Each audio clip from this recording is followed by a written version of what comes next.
무리가 다 일어나 예수를 빌라도에게 끌고 가서 고발하여 이르되 우리가 이 사람을 보매 우리 백성을 미혹하고 가이사에게 세금 바치는 것을 금하며 자칫 왕 그리스도라 하더이다 하니 빌라도가 예수께 물어 이르되 내가 유대인의 왕이냐 대답하여 이르시되 내 말이 옳도다. 빌라도가 대제사장들과 무리에게 이르되 내가 보니 이 사람에게 죄가 없도다 하니 무리가 더욱 강하게 말하되 그가 온 유대에서 가르치고 갈릴리에서부터 시작하여 여기까지 와서 백성을 소동하게 하나이다. 빌라도가 듣고 그가 갈릴리 사람이냐 물어 헤롯의 관할에 속한 줄을 알고 헤롯에게 보내니 그때 헤롯이 예루살렘에 있더라. 헤롯이 예수를 보고 매우 기뻐하니 이는 그의 소문을 들었으므로 보고자 한지 오래였고 또한 무엇이나 이적 행하심을 볼까 바라던 연고로라. 여러 말로 물으나 아무 말도 대답하지 아니하시니 대제사장들과 서기관들이 서서 힘써 고발하더라. 헤롯이 그 군인들과 함께 예수를 업신여기며 희롱하고 빛난 옷을 입혀 빌라도에게 도로 보내니 헤롯과 빌라도가 전에는 원수였으나 당일에 서로 친구가 되니라. 빌라도가 대제사장들과 관리들과 백성을 불러 모으고 이르되 너희가 이 사람이 백성을 미혹하는 자라 하여 내게 끌고 왔도다. 보라, 내가 너희 앞에서 신문하였을 때 너희가 고발하는 일에 대하여 이 사람에게서 죄를 찾지 못하였고 헤롯이 또한 그렇게 하여 그를 우리에게 도로 보내었도다. 보라, 그가 행한 일에는 죽일 일이 없느니라. 그러므로 때려서 놓겠노라. 우리가 일제히 소리질러 이르되 이 사람을 없이하고 바라바를 우리에게 놓아주소서 하니 이 바라바는 성중에서 일어난 밀란과 살인으로 말미암아 옥에 갇힌 자라라. 빌라도는 예수를 놓고자 하여 다시 그들에게 말하되 그들은 소리질러 이르되 그를 십자가에 못 박게 하소서, 십자가에 못 박게 하소서 하는지라. 빌라도가 세 번째 말하되 이 사람이 무슨 악한 일을 하였느냐? 나는 그에게서 죽일 죄를 찾지 못하였나니 때려서 놓으리라 하니 그들이 큰 소리로 재촉하여 십자가에 못 박기를 구하니 그들의 소리가 이긴지라. 이에 빌라도가 그들이 구하는 대로 하기를 언도하고 그들이 요구하는 자 곧 밀란과 살인으로 말미암아 옥에 갇힌 자를 놓아주고 예수는 넘겨주어 그들의 뜻대로 하게 하니라. 예수님의 이 죽으심의 본질은 십자가 처형을 위해서 오늘 본문에 나온 재판받으시는 현장에서 너무 잘 드러나고 있습니다. 오늘 다시 예수님의 이 재판받는 과정을 살펴보면서 우리가 예수님이 지신 십자가의 의미가 어떤 의미가 있는지 우리가 다시 한 번 더 마음에 새길 수 있는 기회가 되기를 바랍니다. 1절부터 12절을 보면 침묵으로 사명에 순종하신 예수님의 모습이 기록되어 있어요. 여러분, 우리 인간은요, 악한 일에는 너무너무 쉽게 단결을 하는 성향을 가지고 있어요. 유대인은 여러 파로 나눠져 있습니다. 바리새파, 사두개파, 에셈파, 열심당 등등등 여러 파로 나누어져 있는데 예수님을 죽이기 위해서 예수님 앞에서 납세에 반대하신다, 유대의 왕이 되려 한다 이런 모함 앞에서는요 자신의 신념도 필요 없어요. 대동단결을 해서 예수님을 다 몰아붙입니다. 우리 인간의 특성이 그래요. 악한 일에는 정말 쉽게 하나가 됩니다. 이처럼 인간의 이 연약한 본성은 에베소서 2장 3절에도 말하고 있는데 옳은 일보다는 죄에 이끌리기 쉽습니다. 그것이 우리 속에 아직도 죄성이 있다라는 거예요. 따라서 우리는 그렇게 휩쓸리지 않기 위해서 우리 그리스도인들은 매사에 하나님의 말씀을 통한 분별력을 갖춰야 돼요. 이렇게 몰아붙이는 대동단결에서 예수님을 몰아붙이는 이들에게 예수님께서는 정말 예수님이 말을 잘 못하십니까? 능력이 없으십니까? 얼마든지 증명하실 수 있음에도 불구하고 그냥 잠잠한 침묵으로 사명에 순종하시는 모습을 보여요. 오늘 말을 안 하세요. 대답을 하지 않습니다. 빌라도에게서 원하는 대답을 듣지 못한 이 종교 지도자 대동단결한 이 사람들은 빌라도에게서 예수님 십자가형을 언도받으려고 그랬어요. 그런데 빌라도가 나는 죄를 발견하지 못했다. 그리고 헤로드 앞에게로 끌려갔습니다. 헤로드 앞에서 더 큰 목소리로 예수님을 또 거짓 고발을 합니다. 하나로 뭉쳐서. 사실 예수님이 한 번의 기적을 일으켜도 이들의 거짓 모함을 다 그냥 깨끗이 할 수 있었음에도 불구하고 헤로드 앞에서는 단 한마디도 하지 않습니다. 더 침묵을 지키십니다. 왜 이러셨을까? 지금 이 자리에 선 예수님은요, 거짓 증언, 거짓 재판, 잘못된 판결, 이거를 증명하고 무죄로 방면되는 게 예수님에게는 중요한 게 아니었어요. 예수님에게 중요한 것은 이 죄인들을 죄로부터 구원하기 위해서 당신이 대신 죽어주셔야 된다는 그 죽음의 사명이 제일 중요했기 때문에 침묵하시는 거예요. 그 사명을 완수하시기 위해서. 그래서 침묵하신 거예요. 사명을 위해서. 그리고 나서 죄가 없으신 예수님이 죽으십니다. 13절부터 17절을 보면 성경은 반복적으로 우리가 귀가 따갑게 듣잖아요. 고난주간이나 사순절이 되면 예수님은 죄가 없었다. 예수님은 죄가 없었다. 이것은 예수님의 아니면 성경의 어떤 일방적인 주장이 아니에요. 대제사장, 빌라도, 헤롯의 법정, 그 당시에 그 뭉친 악한 무리들이 예수님을 그렇게 거짓모함을 했음에도 증거한 것이 하나도 없어요. 그냥 말로만 한 거죠. 증명된 것이 하나도 없어요. 오늘 본문에서 빌라도는 이런저런 신문을 했습니다. 그 마지막 그의 결론이 뭡니까? 이 사람에게서 죄를 찾지 못하였고. 그런데 빌라도만 예수님의 무죄를 선언한 게 아니에요.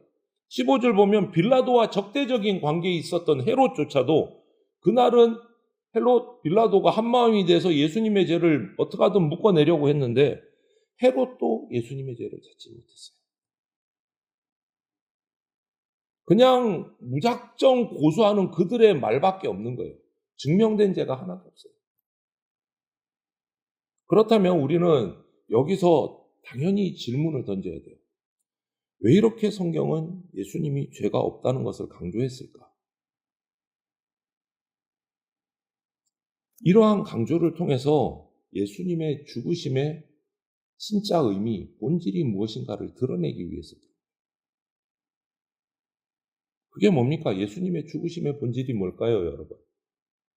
그것은 바로 예수님이 자신 때문에 죽으신 게 아니고, 자기 죄 때문에 죽으신 게 아니고, 우리 죄 때문에 십자가에 죽으셨다. 이것을 말하기 위해서 성경은 예수님이 죄가 없다라는 것을 계속 강조합니다.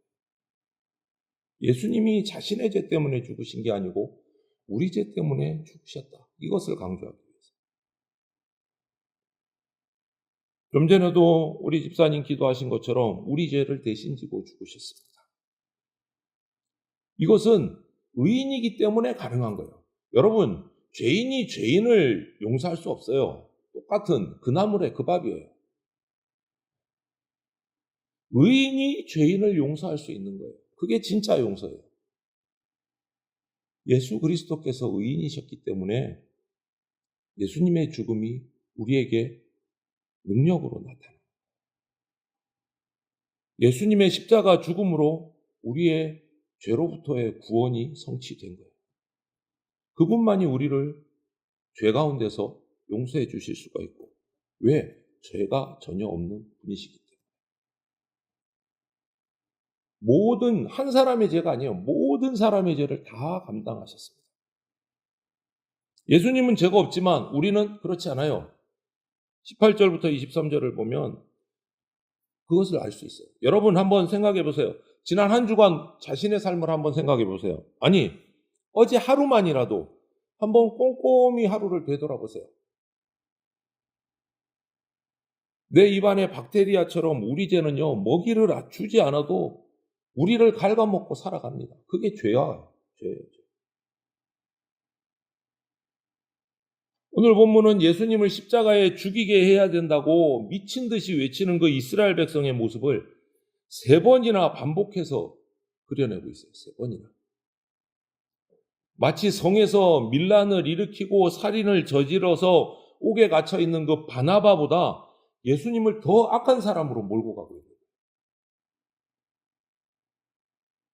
그런데 예수님을 십자가에 못 박으라고 미친 듯이 소리 지르고 있는, 무작정 소리 지르는 저 무리들이요, 바로 우리예요.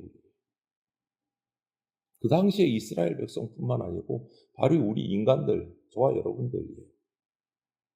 그래서 우리는 이 장면에서 예수님이 무엇 때문에, 누구 때문에 죽으셨는지를 분명하게 볼 수 있어요. 바로 우리 때문에, 내가 죽인 겁니다. 예수님. 저와 여러분의 모든 죄 때문에 예수님은 십자가에서 지지 않으셔도 될 우리가 져야 될 십자가를 지고 그토록 처참하게 죽으신 거예요. 죄가 없으신 분이 우리가 받을 죄의 형벌을 대신 받으신 거예요. 하나님의 진노의 형벌로 그렇게 죽으신 거예요. 죄값은 반드시 치러야 되기 때문에 용서받기 위해서. 이렇게 예수님은 우리 모든 사람의 죄를 담당하신 겁니다. 그 덕분에 우리가 대신 살아났어요. 그 덕분에 우리가 살아났어요. 빌라도 보십시오. 그 무리들이 계속 몰아붙이니까 어쩔 수 없이 그들이 구하는 대로 십자가에 달리도록 예수님을 내어줍니다. 그들 앞에 무리의 그 광적인 소리 외침에 그냥 굴복한 거예요. 예수님은 밀란과 살인으로 감옥에 갇혀서 죽어야 될 바라바를 대신해서 십자가에 못 박혀 죽으셨습니다. 이 장면은요, 요한복음 1장 29절에 있는 세상 죄를 지고 가는 하나님의 어린 양이로다. 이 말씀이 성취되는 장면이에요. 그리고 그 악한 바라바 죄인은 살아났어요. 방면됐습니다. 풀려났어요. 밀란을 일으키고 살인한 바라바가 자유를 되찾았어요. 그리고 죄 없으신 예수님이 대신 죽으셨습니다. 여러분, 이 장면처럼 예수님이 십자가에 달려 죽으신 목적, 본질을 더 이상 구체적으로 잘 드러내는 장면이 없어요. 바라바는 살아나고 예수님은 바라바 대신 십자가에 달려 죽으셨다. 예수님의 심판, 십자가의 처형 현장에는요, 두 명의 특별한 사람이 있습니다. 바로 구레네 시몬과 이 바라바예요.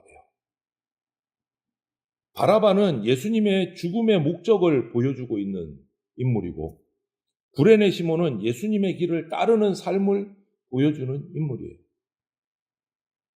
여러분, 이 중에 누가 우리일 것 같습니까? 바라바가 우리를 대표하고 있는 거예요. 바라바가. 예수님은 우리 죄로 인해서 죽으셨지만 또 우리를 살리기 위해서 죽으셨어요. 우리도 바라바처럼 모든 죄를 다 용서받고 죄와 사망과 저주의 감옥에서 풀려나서 진짜 자유를 얻은 겁니다. 우리는 이것을 잊지 않고 날마다 이 은혜를 찬양해야 됩니다. 감사해야 됩니다. 내가 바라바였다. 내가 죽었어야 되는데 예수님이 대신 죽으셨다. 여러분, 예수님의 십자가 대속의 죽음은요, 세상 모든 것을 뒤집는 하나님의 구원의 현장의 핵심 하이라이트예요. 이것을 위해서 이 땅에 오셨어요. 이것을 위해서 침묵하셨고 죄가 없으심에도 불구하고 조롱받고 고난당하고 고통당하셨고 마지막에는 십자가에 달리셔서 죽으셨어요. 이것을 위해서, 우리를 구원하시기 위해서. 대적들을 구원으로 인도하셨고 미움을 사랑으로 바꾸셨고 죽음을 생명으로 바꾸셨어요. 이 은혜를 날마다 잊지 않고 품고 순간순간 찬양하고 감사하는 저와 여러분들이 다 되시기를 주님의 은혜로 축원을 드립니다. 아멘.